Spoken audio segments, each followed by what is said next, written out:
वैष्णव की फिसलन। वैष्णव करोड़पति हैं। भगवान विष्णु का मंदिर, जायदाद लगी है। भगवान सूदखोरी करते हैं, ब्याज से कर्ज देते हैं। वैष्णव 2 घंटे भगवान विष्णु की पूजा करते हैं, फिर गादे तकिए वाली बैठक में आकर धर्म को धंधे से जोड़ देते हैं। धर्म धंधे से जुड़ जाए, इसी को ये योग कहते हैं। कर्ज लेने वाले आते हैं, विष्णु भगवान के वे मुनीम हो जाते हैं। कर्ज लेने वाले से दस्तावेज लिखवाते हैं। दस्तावेज लिख दी रामलाल वल्द श्यामलाल ने भगवान विष्णु वल्द ना मालूम को, ऐसा जो कि वैष्णव बहुत दिनों से विष्णु के पिता के नाम की तलाश में है, पर वह मिल नहीं रहा। मिल जाए तो वल्दियत ठीक हो जाए। वैष्णव के पास नंबर 2 का बहुत पैसा इकट्ठा हो गया है। कई एजेंसियां ले रखी हैं, स्टॉकिस्ट हैं, जब चाहे माल दबाकर ब्लैक करने लगते हैं। मगर 2 घंटे विष्णु पूजा में कभी नागा नहीं करते। सब प्रभु की कृपा से हो रहा है। उनके प्रभु भी शायद 2 नंबरी हैं। 1 नंबरी होते तो ऐसा नहीं करने देते। वैष्णव सोचता है, अपार नंबर 2 का पैसा इकट्ठा हो गया है, इसका क्या किया जाए? बढ़ता ही जाता है। प्रभु की लीला है, वही आदेश देंगे कि क्या किया जाए। वैष्णव एक दिन प्रभु की पूजा के बाद हाथ जोड़कर प्रार्थना करने लगा। प्रभु, आपके ही आशीर्वाद से मेरे पास इतना सारा नंबर 2 का धन इकट्ठा हो गया है। अब मैं इसका क्या करूं? आप ही रास्ता बताइए, मैं इसका क्या करूं? प्रभु, कष्ट हरो सबका। वैष्णव की शुद्ध आत्मा से आवाज आती है, अधम माया जोड़ी है तो माया को उपयोग भी सीख। तू एक बड़ा होटल खोल, आजकल होटल बहुत चल रहे हैं। वैष्णव ने प्रभु का आदेश मानकर एक विशाल होटल बनवाया। बहुत अच्छे कमरे, खूबसूरत बाथरूम, नीचे लॉन्ड्री, नाई की दुकान, टैक्सियां, बाहर बढ़िया लॉन, ऊपर टेरेस गार्डन, और वैष्णव ने खूब विज्ञापन करवाया। कमरे का किराया 30 रुपया रखा। फिर वैष्णव के सामने धर्म संकट आया। भोजन कैसा होगा? उसने सलाहकारों से कहा, मैं वैष्णव हूं, शुद्ध शाकाहारी भोजन कराऊंगा, शुद्ध घी की सब्जी, फल, दाल, रायता, पापड़ वगैरह। बड़े होटल का नाम सुनकर बड़े लोग आने लगे। बड़ी बड़ी कंपनियों के एग्जीक्यूटिव, बड़े ऑफिसर, बड़े सेठ। वैष्णव बड़ा संतुष्ट हुआ। और फिर वैष्णव ने देखा कि होटल में ठहरने वाले कुछ असंतुष्ट से हैं। एक दिन कंपनी का एक एग्जीक्यूटिव बड़े तैश में वैष्णव के पास आया। कहने लगा, इतने महंगे होटल में हम क्या घास पत्ती खाने के लिए ठहरते हैं? यहाँ नॉनवेज का इंतजाम क्यों नहीं है?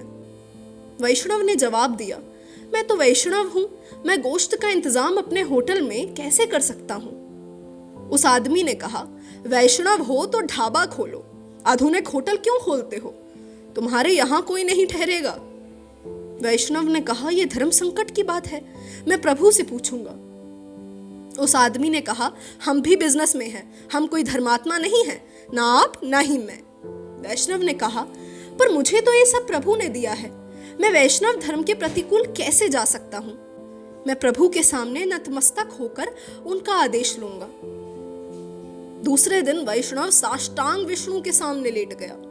कहने लगा, प्रभु, ये होटल बैठ जाएगा, ठहरने वाले कहते हैं हमें वहां बहुत तकलीफ होती है। मैंने तो प्रभु वैष्णव भोजन का प्रबंध किया है, पर वे मांस मांगते हैं, अब मैं क्या करूं? वैष्णव की शुद्ध आत्मा से आवाज आई, मूर्ख, गांधी जी से बड़ा वैष्णव इस युग में कौन हुआ है? गांधी का भजन है, वैष्णव जन तो तेणे कहिए, जे पीर पराई जाने रे। तू इन होटलों में रहने वालों की पीर क्यों नहीं जानता? उन्हें इच्छा अनुसार खाना नहीं मिलता, इनकी पीर तू समझ और उस पीर को दूर कर। वैष्णव समझ गया। उसने जल्द ही गोश्त, मुर्गा, मछली का इंतजाम करवा दिया। होटल के ग्राहक भरने लगे। मगर एक दिन फिर एक एग्जीक्यूटिव आया। कहने लगा, हाँ अब ठीक है, मांसाहार अच्छा मिलने लगा है, पर एक बात है। वैष्णव ने पूछा, क्या? उसने जवाब दिया, गोश्त के पचने की दवाई भी तो चाहिए। वैष्णव ने कहा, लवण भास्कर चूर्ण का इंतजाम करवा दूं? एग्जीक्यूटिव ने माथा ठोका। कहने लगा, आप कुछ नहीं समझते, मेरा मतलब है शराब, यहाँ बार खोलिए। वैष्णव सन्न रह गया। शराब यहाँ कैसे पी जा सकती है? मैं प्रभु के चरणामृत का प्रबंध तो कर सकता हूँ, पर मदिरा, हे राम। दूसरे दिन वैष्णव ने फिर प्रभु से कहा, प्रभु वे लोग मदिरा मांगते हैं, मैं आपका भक्त मदिरा कैसे पिला सकता हूँ? वैष्णव की पवित्र आत्मा से आवाज आई, मूर्ख, तू क्या होटल बैठाना चाहता है? देवता सोमरस पीते थे, वही सोमरस ये मदिरा है। इसमें तेरा वैष्णव धर्म कहाँ भंग होता है? साम वेद में 63 श्लोक सोमरस अर्थात मदिरा की स्तुति में ही तो है।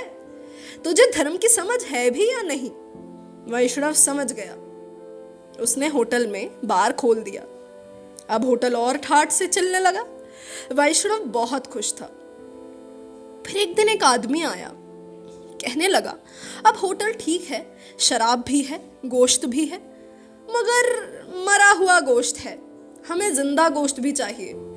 वैष्णव ने पूछा, यह जिंदा गोश्त कैसा होता है? उसने कहा, कैबरे, जिसमें औरतें नंगी होकर नाचती हैं। वैष्णव ने कहा, अरे बाप रे। उस आदमी ने कहा, इसमें अरे बाप रे की कोई बात नहीं, सब बड़े होटलों में चलता है।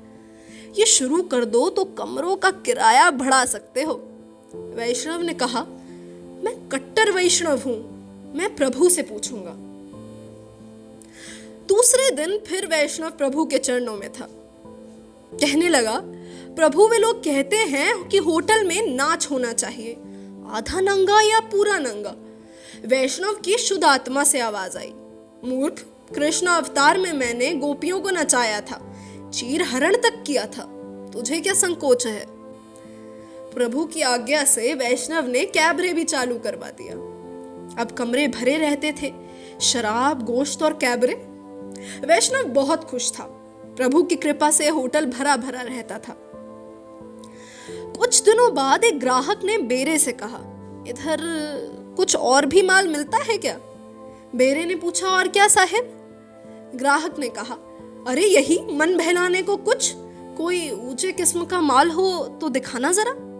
बेरे ने कहा, नहीं साहेब, इस होटल में ये सब नहीं चलता। ग्राहक वैष्णव के पास पहुंचा, बोला, इस होटल में कौन ठहरेगा? इधर रात को मन बहलाने का कोई इंतजाम नहीं है। वैष्णव ने कहा, कैबरे है तो साहिब। ग्राहक ने कहा, कैबरे तो दूर का होता है, बिल्कुल पास का इंतजाम चाहिए, गरम माल, वो भी कमरे में। वैष्णव फिर धर्म संकट में पड़ गया। दूसरे दिन वैष्णव फिर प्रभु की सेवा में गया। प्रार्थना की, कृपा निधान, ग्राहक लोग नारी मांगते हैं पाप की खान, मैं तो इस पाप की खान से जहां तक बनता है दूर रहता हूं, अब मैं क्या करूं? वैष्णव की शुद्ध आत्मा से आवाज आई, मूर्ख, यह तो प्रकृति है और पुरुष का संयोग है, इसमें क्या पाप और क्या पुण्य, चलने दे। वैष्णव ने बेरे से कहा, चुपचाप इंतजाम करवा दिया जाए, जरा पुलिस से बचकर 25% भगवान की भेंट ले लिया करो। अब वैष्णव का होटल खूब चलने लगा। शराब, गोश्त, कैबरे और औरत, वैष्णव धर्म बराबर निभा रहा है। इधर ये भी चल रहा है, वैष्णव ने धर्म को धंधे से खूब जोड़ रखा है।